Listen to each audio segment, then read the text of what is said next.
নমস্কার, স্বাগত জানাই অপুর ঘরকন্যায়। পনির খাবার ইচ্ছা হচ্ছে, ঘরে পনির নেই, দরকার কি আছে, চলুন বাড়িতেই তৈরি করে নিই। একদম সফট, পুরো বাজারের মতন, বাজারের থেকেও ভালো। এত সুন্দর সফট পনির তৈরি হবে আমি ভাবতেও পারবেন না। কোনো রকম ভেঙেও যাবে না, শক্তও হবে না, একদম ক্রিমি, নরম তুলতুলে পনির, জলে গলেও যাবে না, গ্যারেন্টি দিয়ে বলছি। একবার তৈরি করুন বিশ্বাস করে। আমি এখানে পনির তৈরি করার জন্য একটা বাটি নিয়ে নিলাম, তার মধ্যে হাফ কাপ জল নিয়ে নিলাম। জলটা একটু চারিদিকে ঘুরিয়ে নিচ্ছি যাতে দুধটা বাটির গায়ে আটকে না যায়, তার জন্য। চলুন, এবার আমি এখানে 1.5 লিটার দুধ নিয়েছি, ফুল ক্রিম দুধ। বাড়িতে যে নর্মাল দুধ আসে রোজ সকালবেলা, সেই দুধ নিলেই চলবে, শুধু ক্রিমি হতে হবে, ফুল ক্রিম হতে হবে।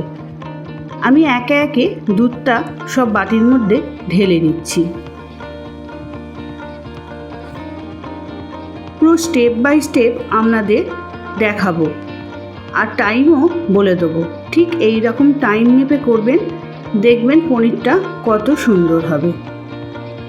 চলুন গ্যাসের ওপর বসিয়ে দিই। গ্যাসের ওপর বসিয়ে দিলাম। এবার তৈরি করব যে দুধটা কাটাবো, মানে ছানা কাটাবো, তার জিনিসটা। আমি সাদা হোয়াইট ভিনিগার নিয়ে নিয়েছি, 3 চামচ হোয়াইট ভিনিগার নিয়ে নিচ্ছি। 3 চামচ হোয়াইট ভিনিগার নিলে 6 চামচ মানে ডবল জল নেব। একদম নর্মাল জল 6 চামচ নিয়ে নিচ্ছি, দিয়ে একসঙ্গে ভালো করে মিশিয়ে রেখে দিচ্ছি। ওদিকে দুধটাও গরম হতে শুরু করেছে। দুধটা বেশি ফোটাবার দরকার নেই, একবার ফুটে গেলেই হয়ে যাবে। আমি হাতায় করে একটু নেড়ে চেড়ে ভালো করে ফুটিয়ে নিচ্ছি।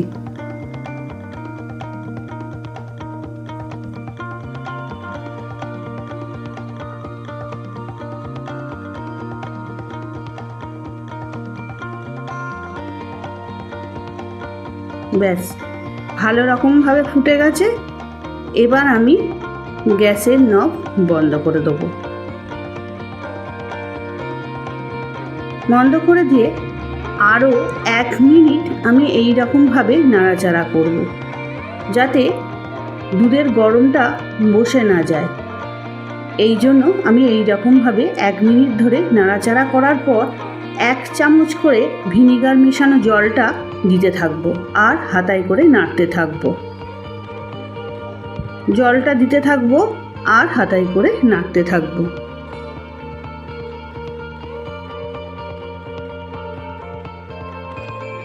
ঠিক এইভাবে দেখবেন একদম পারফেক্ট পনির হবে।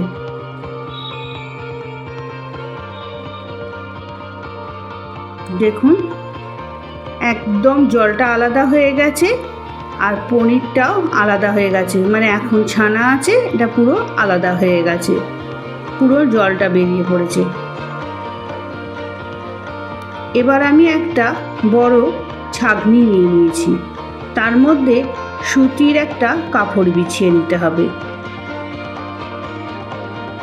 ওর মধ্যে আমি একে একে ছানার যে জলটা, মানে ছানা শুদ্ধ যে জলটা আছে বাটিতে, সেটা আমি দিতে থাকবো, দিয়ে জলটা ভালো করে ছেঁকে নেব।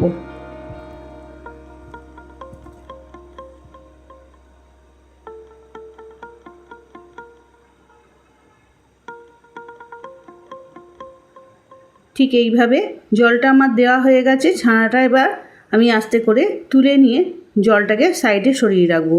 এই জলটাও অনেক উপকারী, এই জলটা আপনি যে কোনো তরকারিতে দিতেই পারেন। এর ওপর একটা থালা বেশ করে চাপিয়ে দিলাম, যাতে গোল আকার হয়, তার জন্য। ওপরে আমি শিল, নর্মাল যে বাড়িতে শিল থাকে, সেই শিল ওপরে দিয়ে দিলাম, যাতে জলটা ভালোভাবে বেরিয়ে যায়।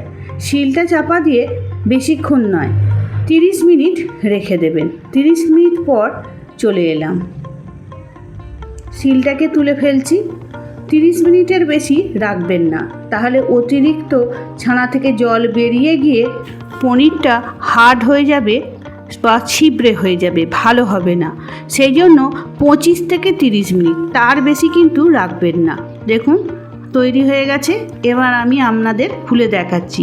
অনেকেও বলে এই কাপড়ের গায়ে পনির লেগে যায়। দেখুন আমার কিন্তু এতটুকুনি পনির কিন্তু লাগেনি কাপড়ের গায়ে। আপনাদের সামনেই কিন্তু খুলে আমি দেখালাম। দেখেছেন গোল একদম সফট পনির তৈরি হয়ে গেছে।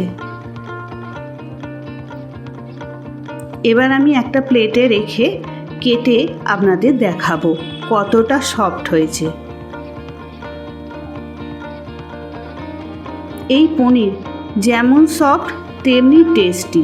বাজারের দোকানের যে কেনা পনির তার থেকে অনেক বেশি সফট বা অনেক বেশি টেস্টি।